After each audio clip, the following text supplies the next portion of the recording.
अब जो अगला जो चौथा प्रश्न है, नीचे दिए गए आकृति में कितने त्रिभुज हैं? A 12, B 14, C 13 या D 16। अब वही सर्वप्रथम हम सबसे पहले इसका क्या करेंगे, इस आकृति का नामकरण करेंगे, यानी कि A, B,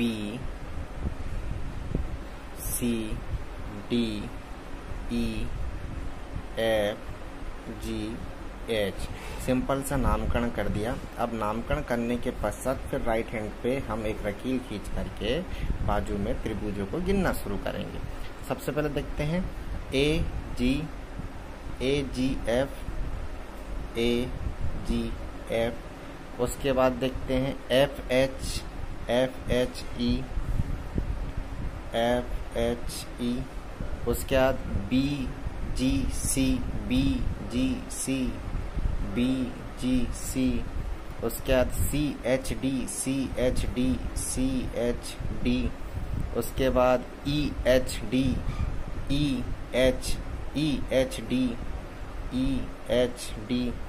उसके बाद A G B। उसके बाद F G C।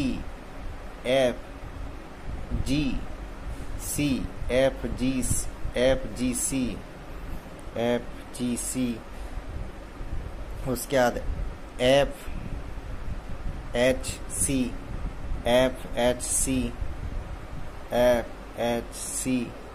उसके बाद A B F। ये लंबी आकृति A B F, ये लंबी आकृति A B F। उसके बाद E C D।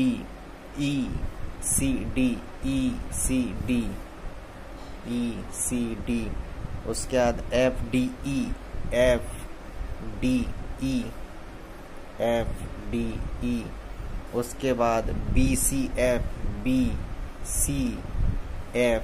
ये भी एक त्रिभुज आकृति बन रही है B C F। इस तरीके से देखते हैं 1 2 3 4 5 6 7 8 9 10 11 12। इस तरीके से आंसर A बराबर 12। इस आकृति में कुल त्रिभुजों की संख्या 12 है। तीसरा प्रश्न, निम्न आकृति में कितने त्रिभुज हैं? A 21, B 24, C 18 या D 29। अब इसी को उसी तरीके से जैसा कि पिछले प्रश्न में बताया कि सबसे पहले हम क्या करेंगे, नामकरण।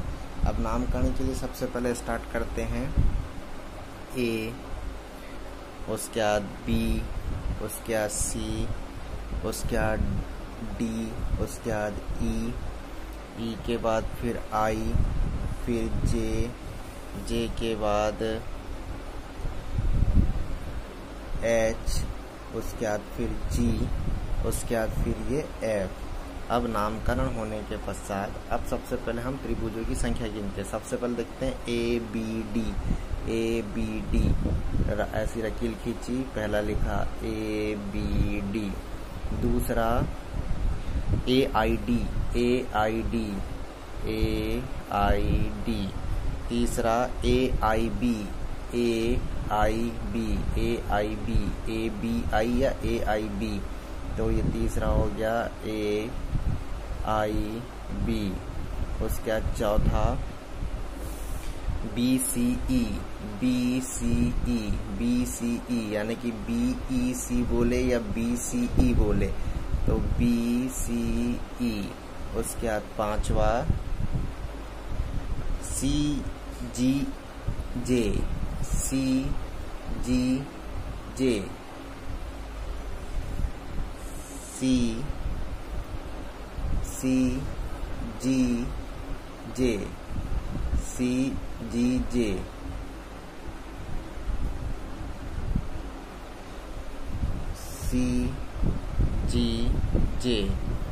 उसके बाद C J E। छठवा C J E या E C J या J C E यानी कि C J E। उसके बाद सातवां B I J BIJ, BJI बोले या BIJ बोले, तो ये हो गया BIJ।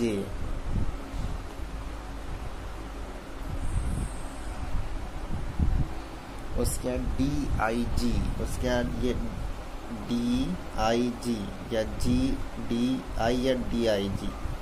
8वां DIG। 9वां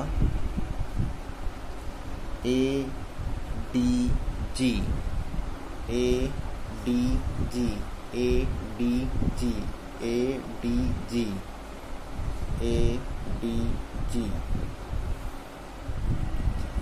10वां JEH, JEH, JEH या JEH बोले या JHE बोले या JEH।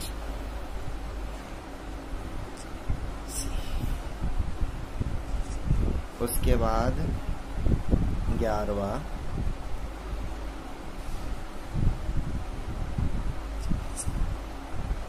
HEC या CHE या HEC, HEC।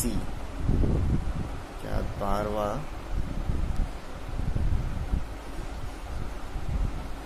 BDE, BDE। उसके बाद 13वां DGF,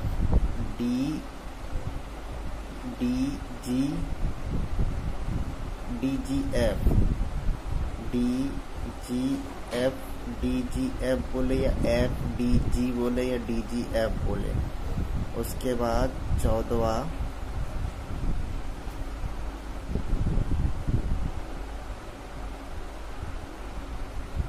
DFI, DFI। ये एक त्रिभुज ये बन रहा है जे DIF, FDI या DIF। उसके बाद 15वां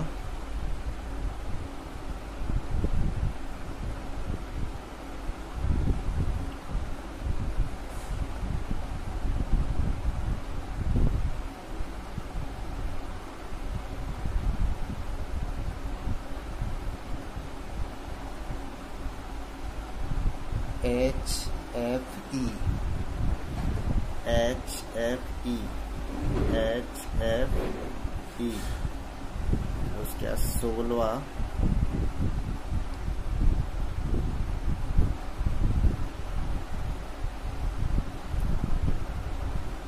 FJE,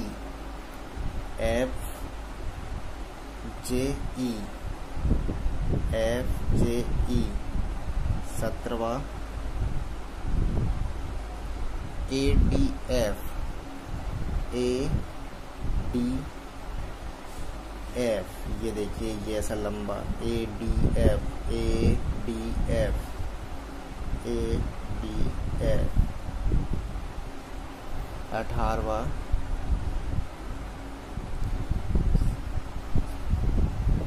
CFE, CFE। 19वां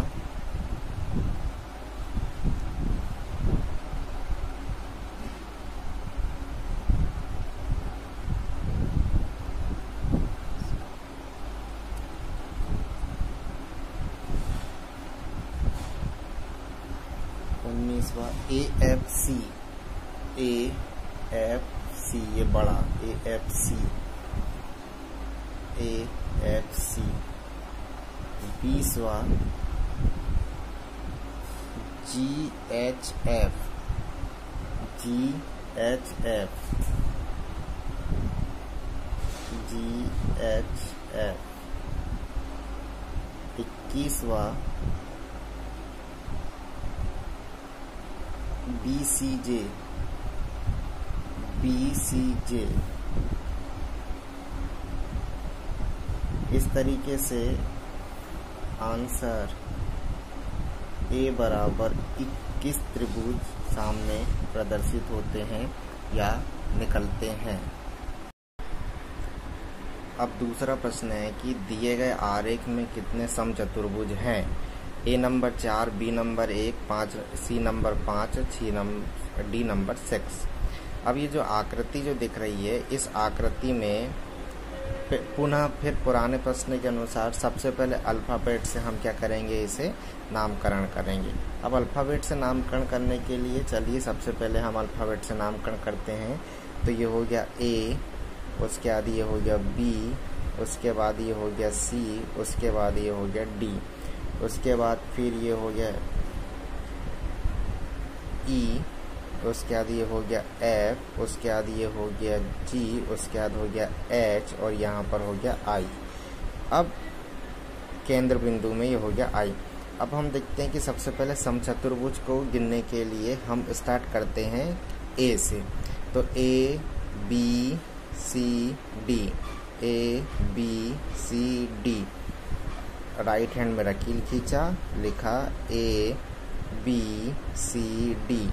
उसके बाद ए ई जी बी, देखिए ए ई जी बी, ए ई जी बी, ये देखिए ये यहाँ से स्टार्ट हुआ, ए से लेके ये ई तक, ई से लेके जी तक और जी से लेके बी तक और बी से लेके पुनः ए तक। तो हमने लिख दिया क्या, ए ई जी बी। उसके बाद ई जी सी डी, ई जी सी डी, यानी ई से लेके डी तक स्टार्ट हुआ, डी से लेके सी तक और सी से लेके जी तक और फिर जी से लेके ई तक। तो लिख सकते हैं ई जी सी डी। उसके बाद A D H F, A D H F, ये देखिए ए से लेके डी तक, फिर डी से लेके एच तक और एच से लेके एफ तक और एफ से लेके ए तक। तो लिख सकते हैं ए डी एच एफ। उसके बाद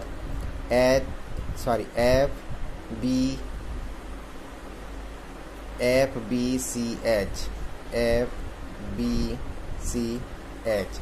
अतः 1 2 3 4 5 इस तरीके से देखते हैं कि इस संरचना आकृति में आंसर होगा सी बराबर 5 सम चतुर्भुज है।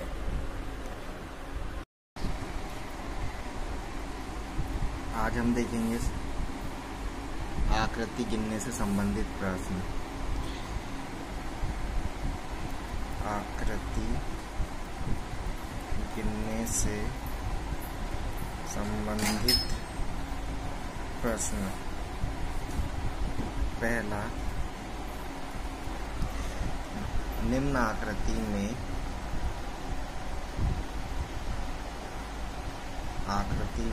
कितने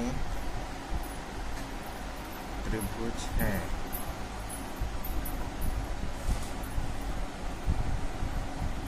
ए 12, बी 11, सी 15, डी 13। अब नीचे दी गई आकृति की संरचना इस तरह है जो आपके सामने प्रदर्शित हो रही है।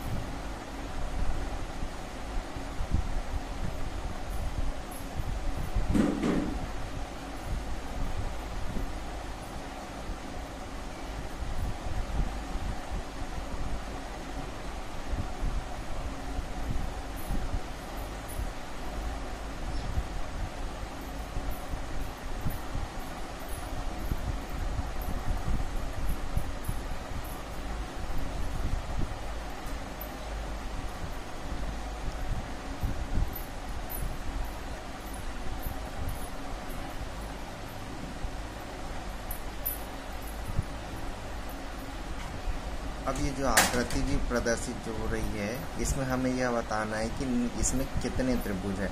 अब इसको बताने के लिए हमें सबसे पहले इस आकृति को क्या नामकरण करना पड़ेगा। अतः नामकरण के लिए इंग्लिश के जो अल्फ़ाबेट जो होते हैं उससे हम नामकरण करते हैं। सबसे पहले दे दिया ए बी सी डी ई फिर उसके बाद F, उसके बाद G, उसके बाद H, फिर I, उसके बाद J, उसके बाद K। अब नामकरण करने के बाद अब त्रिभुजों की संख्या को गिनने के लिए हमें आसानी हो जाती है। अतः राइट हैंड में हम सबसे पहले त्रिभुजों की संख्या को गिनने के लिए देखते हैं नामकरण के अनुसार A, E, D, A, E, D, उसके बाद E, F, J, E, F, J, E, F, E, F, J, E, F, J, E, F, J, उसके बाद देखते हैं J, F, D, उसके बाद J, F, D, J, F, D, J, F, D, J, F, D, उसके बाद देखते हैं A, E, F, A, E, F, A, E, F, A, E, F, ये एक त्रिभुज ऐसा बन रहा है A, E, F, ये बड़ा त्रिभुज A, E, F, A, E, F। उसके बाद देखते हैं E, D, F, E, D, F, E, D, F, A, D, F, E, D, F, E, D, F। उसके बाद देखते हैं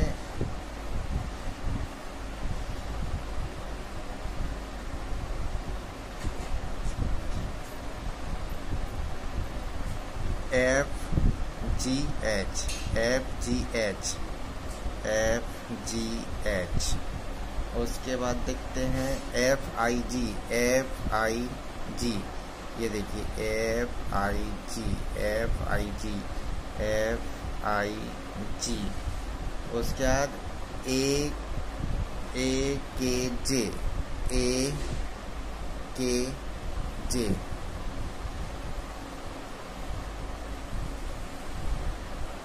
उसके बाद है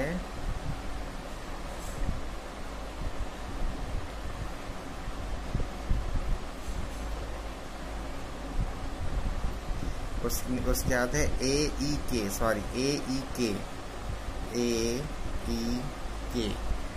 उसके बाद K, उसके बाद K, J, E, K, J, E, K, J, E, K, J, E, K, J, E। उसके बाद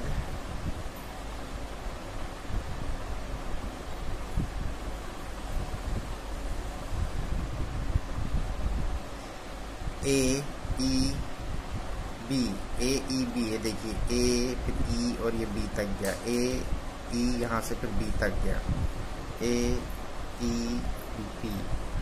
उसके बाद A, K, B, A, K, B, या फिर बोल सकते हैं B, K, A, या A, B, K, या A, K, B, A, K, B। इस तरह से हम देखते हैं कि इस आकृति में नामकरण करने के पश्चात कुल त्रिभुजों की संख्या 1, 2, 3, 4, 5, 6, 7, 8, 9, 10, 11 और